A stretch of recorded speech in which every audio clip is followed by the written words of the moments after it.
আসসালামু আলাইকুম। আশা করছি প্রিয় শিক্ষার্থীরা তোমরা ভালো আছো। বরাবরের মতো আজকেও ব্রাইট ফিউচার কোচিং সেন্টারের ভিডিও ক্লাসে তোমাদেরকে স্বাগত। আর বোর্ডে দেখতে পাচ্ছ আজকের টপিক কি নিয়ে কথা হবে, পাংচুয়েশন মার্ক এন্ড ক্যাপিটালাইজেশন। তো এটি এইচএসসি সিলেবাসের 5 মার্ক আছে এখানে বরাদ্দ। বিষয়টা অনেকের কাছে অনেক সহজ মনে হলেও অনেক সময় খুঁটিনাটি জিনিসগুলো আছে যেটা অনেক সময় ভুল হয়। এবং কেন আমাদের শিখতে হবে, এটা আমাদের বাস্তব জীবনে লেখালেখির ক্ষেত্রে যদি আমরা ঠিকঠাক এই জ্যোতি চিহ্ন বা বিরাম চিহ্ন বা পাংচুয়েশন মার্ক বলি, এগুলো সঠিক ব্যবহার না করতে পারলে লেখার মানটা কমে যাবে এবং অর্থের বিভিন্ন চেঞ্জ হবে। সেই উদাহরণ একটা দিয়েছি, যেখানে প্রসাব করবেন না, করলে 100 টাকা জরিমানা। এখানে কথা নায়ের পর একটা দাঁড়িয়ে হওয়ার কথা, এখানে প্রসাব করবেন না, করলে 100 টাকা জরিমানা। এখন এখানে দাঁড়িয়ে দিই নাই, দাঁড়িয়ে না যাওয়াতে কি হয়েছে, এখানে প্রসাব করবেন না, করলে 100 টাকা জরিমানা। তাহলে অর্থের কি চেঞ্জ হয়ে যাচ্ছে, পুরো অর্থটাই বিপরীত অর্থ চলে যাচ্ছে। আমরা বিভিন্ন দেওয়ালে এই লেখাগুলো দেখি রাস্তাঘাটে, তো সেখানে যদি দাঁড়িয়ে না থাকে তাহলে অর্থের পরিবর্তনটা কিভাবে ঘটছে বোঝা যাচ্ছে। যেখানে প্রসাব করবেন না, করলে 100 টাকা জরিমানা, একটা দাঁড়িয়ে না থাকার কারণে অর্থটা একেবারেই বিপরীত অর্থ প্রদান করছে। তো আশা করছি যে কেন আমাদের এই পাংচুয়েশন মার্ক শিখতে হবে বোঝা গেছে। তাহলে আমরা একটা একটা করে শিখবো। প্রথমেই যেগুলো পরীক্ষায় আসে সচরাচর সেগুলো আগে দেখবো। প্রথমেই আমরা দেখবো হচ্ছে ফুল স্টপ। ফুল স্টপ, আচ্ছা এই চিহ্নটা দেখতে একটা ডটের মতো। ফুল স্টপ কোথায় বসে? ফুল স্টপ বসে হচ্ছে বাক্যের শেষে, বাক্যের শেষে, বাক্যের শেষে। এখন আমরা জানি অর্থ অনুসারে বাক্য হচ্ছে 5 প্রকার। তার ভেতর অ্যাসার্টিভ, ইম্পারেটিভ এবং অবজেক্টিভ বাক্যে এই ফুল স্টপ চিহ্ন বসবে। অ্যাসার্টিভ, ইম্পারেটিভ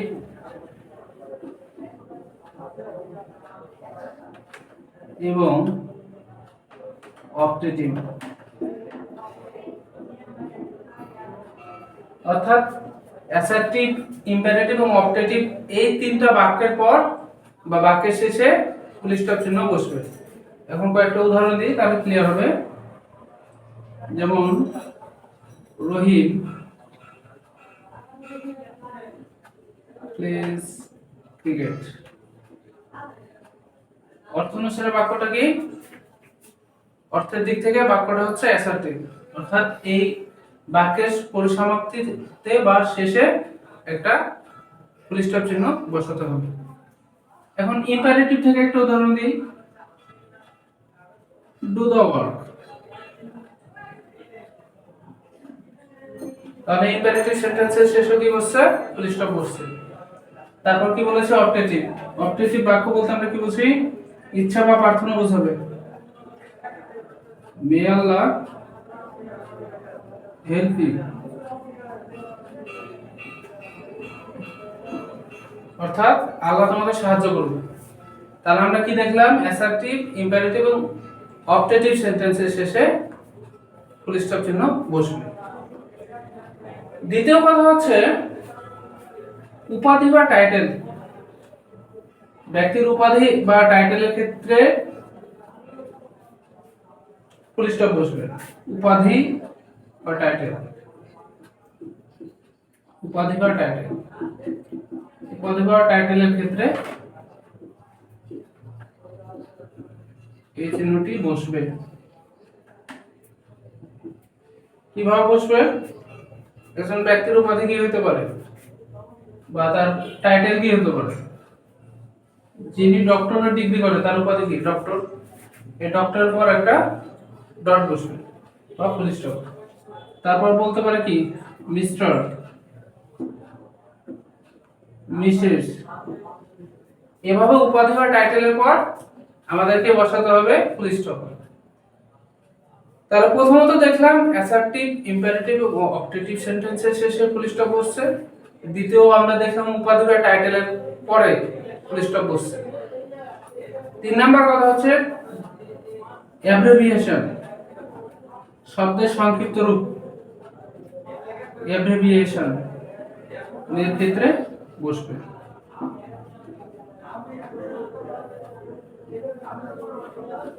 আচ্ছা, অ্যাব্রিভিয়েশনের ক্ষেত্রে বসবে, যেমন আমরা পরীক্ষার খাতায় লিখি না পিটিও,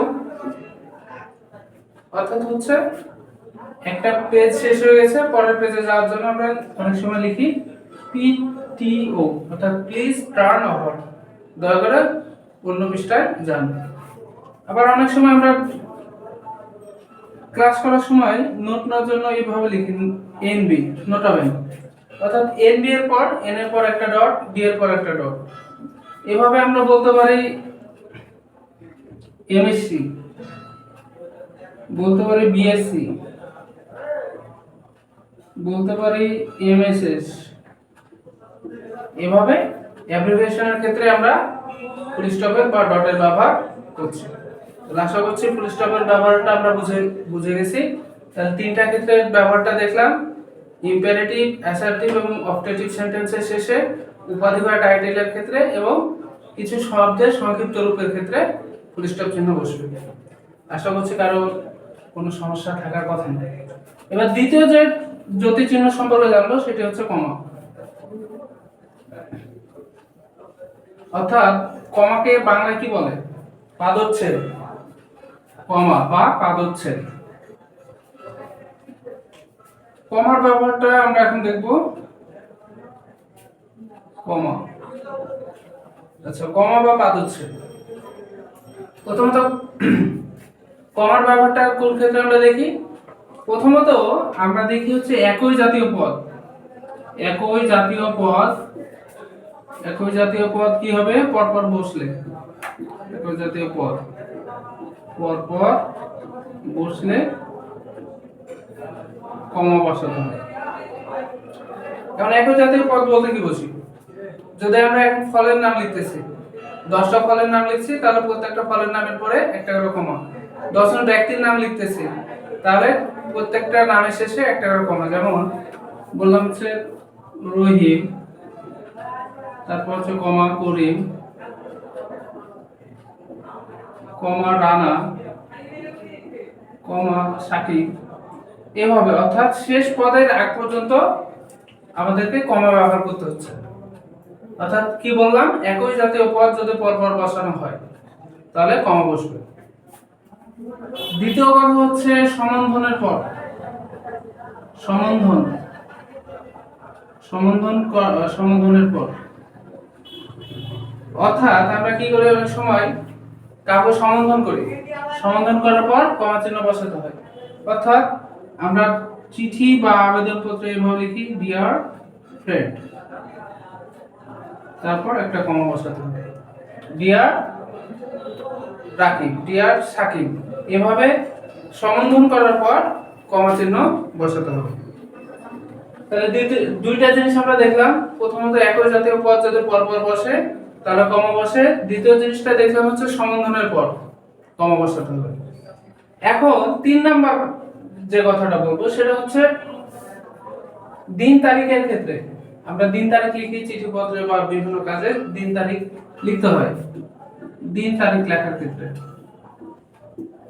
দিন তারিখ লেখার ক্ষেত্রে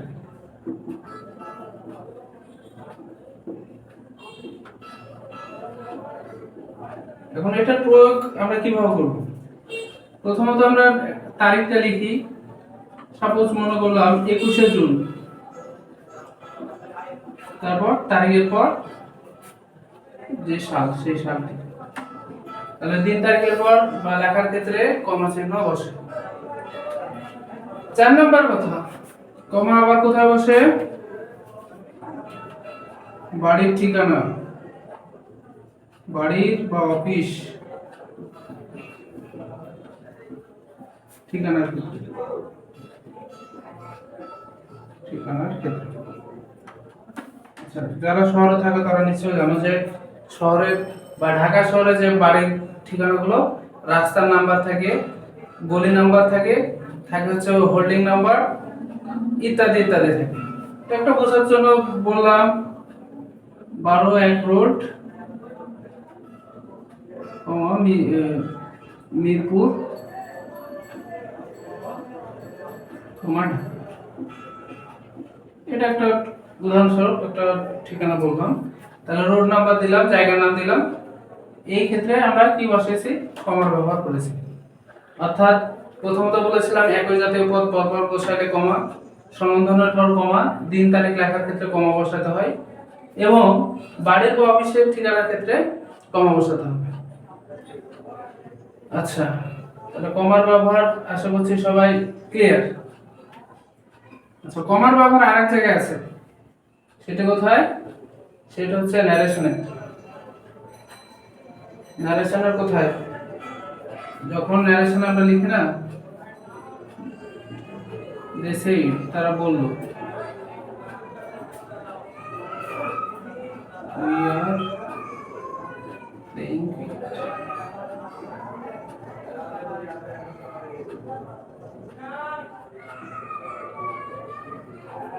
আচ্ছা, ন্যারেশনের ক্ষেত্রে আমরা কি জানি?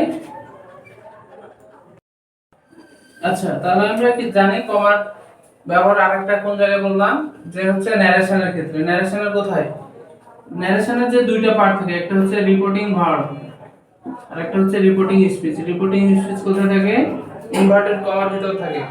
আর রিপোর্টেড ভার্বের পর, এই রিপোর্টিং ভার্বের পর একটা কমা বসাতে হয়। যেমন এখানে দে সেড, এখানে রিপোর্টিং ভার্ব হচ্ছে সেড, এই সেডের পর একটা কমা বসেছে। আরেকটা ক্ষেত্রে কমা বসবে, সেটা হচ্ছে অ্যাপোজিশন। অ্যাপোজিশন, এখন অ্যাপোজিশন জিনিসটা কি? এখন বললাম যে রহিম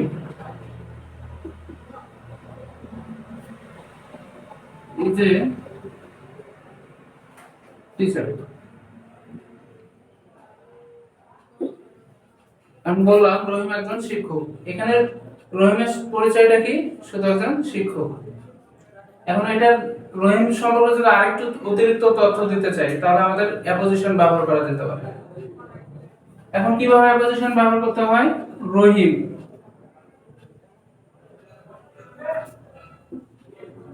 the son of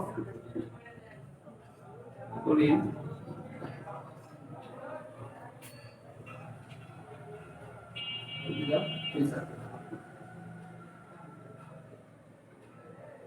তাহলে এখানে দুটো বাক্য বলছি, যেখানে কি প্রথমটাতে বলেছিলাম কি রহিম ইজ এ টিচার, রহিম একজন শিক্ষক। দ্বিতীয় বাক্যটাতে বলছি যে Rahim the son of Karim is a teacher, অর্থাৎ রহিম কার ছেলে? করিমের ছেলে। এই যে দা সান অফ করিম, এই অংশটাকে আমরা বলছি অ্যাপোজিশন। অ্যাপোজিশনের ক্ষেত্রে কমা বসাতে হয়। আশা করছি সবার বুঝতে অসুবিধা হওয়ার কথা না। এখন যতটুকু পড়ানো হয়েছে, আশা করছি এর ভিতর থেকে ফুল স্টপ এবং কমা নেই আরো কারো কোনো কনফিউশন থাকার কথা না। আজকে এই পর্যন্তই। আমাদের বাকি অংশটুকু নেক্সট পার্টে আসবে ইনশাআল্লাহ। আজ এই পর্যন্ত।